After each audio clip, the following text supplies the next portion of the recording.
Hello, everyone. This is Alexander Horat, your host of the Morgan Millennial Minute Report. The show is brought to you by David Morgan of themorganreport.com. Today, we have a really special guest on the show. His name is Peter Lee. He's a real estate agent out of Toronto, Canada, and we're just happy for him to be on the show. Hello, Peter.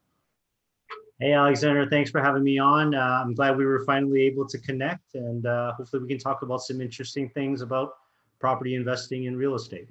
Well, that sounds great, Peter, and thanks for being on the show. So, can you tell the viewers a little bit how everything is in the Toronto real estate market?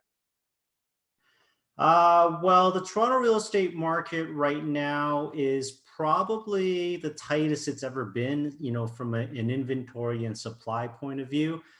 Simply, there isn't, really enough properties for all the people that want to buy homes or condos here. So, the natural reaction to that from a marketplace and economics perspective, like with anything, if it's, if there's a little amount of supply of something and you've got a lot of buyers, out there looking to buy something, then naturally that's going to drive the prices up, right? So this is probably one of the most intense periods we've ever had. We've had a few of these over the last probably 15 years. I've been in the business for 10, 11 years now, and I've probably seen a few cycles like this, but this is probably one of the most intense and frenetic markets we've probably had ever. Yeah, I noticed where I live in California, the real estate market seems to be slowing down. Is that the case in Toronto as well? Well, I mean, I think it's slowing down, not necessarily because there's more supply or there's less buyers. That's not really sort of the case. It's really more like there's not that much to choose from. There's not that many properties to choose from, and so what draws buyers out to the market is how many properties there are to see, right? So in a normal market, if there was 4 or 5 interesting candidates or prospects for you to go see, but then now there's really only maybe 1 or 2, and you sort of you're checking every week and you keep seeing the same properties there that are not selling, that sort of it kind of turns you off. It doesn't get you so excited about seeing properties and putting in offers and buying something. So it's really a function of the lack of supply that's sort of slowing down the market. It's not that people don't want to buy. That's not the case. No. Oh, that's pretty interesting. So how long does it usually take to sell a house in Toronto? It can go. I mean, I've seen houses go in within the first 2 hours. I've seen that. I've seen houses, go in a day, 48 hours. Some properties, because sellers are still pretty strong, so they want to get their price, even though their house is not that great. We've actually got a listing right now that's been out there for about 3, 4 months now, and the seller's expectations are just a little bit high, and they're just going to wait for the right buyer who's going to come and give them the price that they want. So there's all different types of situations, but the fastest we've seen is probably within the first few hours of listing the property and getting it sold. Yeah. So I wanted to ask you a little bit about Zillow no longer buying houses in the United States. And I'm not Mhm. sure if Zillow is very big in Canada, but I just wanted to get your thoughts on that. Yeah, I mean that's interesting. I've sort of been following the story because we've been, Zillow. I believe they're here, but they haven't applied the iBuying or the algorithm buying here. But I think that, to me, for any company, that's a pretty risky proposition, and because when the market turns, it turns very quickly, and so if you can't adapt to it, because a home is pretty unique. It's not really a commodity. It's not like sugar or cement or anything like that. Where you could just sort of adjust the price. You can't really do that. So my biggest sort of way to explain it is that banks, they give money, they give financing, they give mortgages, right? But at the end of the day, they're not really in the business of holding on to properties. That's not what they do. Right. And so when you have these sort of larger enterprises trying to get into the game and trying to hold on to homes as inventory, that's, to me, that's a pretty dangerous situation. And I understand the whole innovation in it, but if banks are not really willing to do it, then I don't know how big of a company you need to be, because as we've seen, homes can take down entire economies, right? So Right. Yeah. So, Yeah. you mentioned banks, so I wanted to ask you a little bit about foreclosures in Toronto. Has there been a lot of foreclosures, people not able to pay for their houses, or is that not really changed in the amount that's happening? You know, that's I think we get people that are interested in finding foreclosures and auction properties and so forth. But again, at the end of the day, because the market is so strong, it's so in demand that, a bank, they could just take back the property, find a realtor, find someone like myself or find somebody that they can work with. And, you fix up the property or you sell it as is. And, it just really comes down to the price, like homes here, they sell. They don't stay on for very long unless there's something uh, very materially wrong with it. But we've seen homes that were sort of marijuana grow up houses, stigmatized properties. We've seen those and they still sell at the end of the day. It just comes down to a price.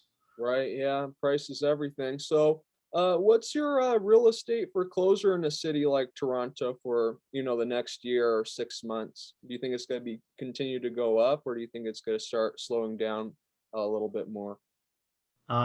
Sort of what the projections are going to be. Yeah, what are your projections? I mean, I think we're pretty much going to see stuff very similar to now. Obviously, we're into new territory, new prices, new heights that we've never seen before. And so whenever you see that, record breaking prices, you get a little bit worried, you get a little bit scared, right? But I think the general sentiment and the feeling right now is that prices are just going to keep going. This is kind of sort of like a once in a generation growth story for us here. And it's been around for easily 15, almost 20 years now, where, prices just keep climbing, they keep surprising people. Like, honestly, to me, after 20 years, I don't know how it still surprises people. But I guess, everybody wants to call a crash. Everyone wants to be right. But, I think you'd rather be on the other side of the equation instead of, trying to, call the crash and being wrong. Yeah, definitely. So, how are they building new homes in Toronto? I know in California we have a housing crisis. They're not building that many new homes. Or how is that in Canada? Uh, Definitely a very strong shortage of houses here. One of the big reasons why we can't build as much here, or we can't build as much sort of low-rise family detached properties, is we're restricted by something called the green belt, which is sort of our natural habitats that we don't want to, we don't want to tear down forests and trees and affect the wildlife and stuff like that. So I think that was implemented about maybe 25 years ago, if I'm not mistaken. And so what's happened is a lot of the building has been concentrated towards denser type, properties like townhouses and high-rise condos. And so that's what's really blown up over the last, 15, 20 years is high-rise living. However, the units are very small, right? So you can't really live, in there with a family. I mean, you can start off there as a single person, as a married person, maybe one kid, maybe a dog or something like that, but at some point you're going to outgrow it. And so eventually people need to get into houses. But yeah, to answer your question, Alexander, is that, they are building, but they're not building fast enough for the demand. And so, back to the previous question, when there's not enough supply, it's going to force the prices up even further. Can you tell the viewers a little more about this green belt? Well, yeah, I mean, so it was a provincial. So in your case, like it would be a state thing where they would, say you just can't build anymore because you're going to start, affecting the wildlife, because we have a lot of freshwater lakes and streams and a lot of natural setting here, sort of north of the city and around the city. And so they wanted to limit the amount of urban sprawl. So that was really the idea behind that. And to encourage developers to instead build houses, to be building more, denser living situations, kind of like what you'll see in Europe, or maybe like Manhattan, or even in like, southern Asia, Southeast Asia, places like that. So here in Toronto, we have a really good mix of all types of properties. So it's not just like your single family detached home. Like we've got like so many categories and subcategories within, all in an effort to make things a little bit more affordable. But the irony is that everything is pretty much expensive and unaffordable now. So it's really about just getting into what you can get into. So you could still buy a condo for, 600, 650,000. which, I mean, I think it sounds like a lot for people in the US, but here that's just the starting point. Yeah, so it definitely seems then due to this green belt that single family homes are definitely going to be increasing in prices compared to like say skyscrapers, right? Right. Okay, that's pretty 100%. pretty interesting. So Yeah. I'd like to share the screen to show everybody your channel, and if you'd like to tell everybody a little bit about it, that would be great. Yeah. So the channel was started about 5, 6 years ago. When I first started, I had no idea what I was doing. I was just messing around, just, trying to, it was actually an effort to sort of explain things that I would already be explaining to my clients so that, I could be like, oh, I already answered this question. I could send you this video and, that'll explain everything to you. So it was just kind of me being lazy. That was sort of how the channel started. But then I realized, I had a lot to talk about. I had a lot of knowledge and advice that I can give people that can, literally help them change their lives and help them, put themselves in the right mind state when it comes to buying a property, because it's very emotional these days and it's incredibly difficult to buy a property these days. It's really not like how the good old days were. These days it's about speed, intensity, it's about making decisions quickly. And so, as much as I can provide to people and they can download all that information, what happens is when they come to me, they're already knowledgeable, they already know what I'm about. And it just makes the process so much easier when they work with me. So, Yeah, that's really great, and if everyone can subscribe to Peter's channel, that would be really appreciated. yes, And please. just as a final question, Peter, how can what's the best way for millennials to get into the real estate market? You mean like to buy their first property? Yeah.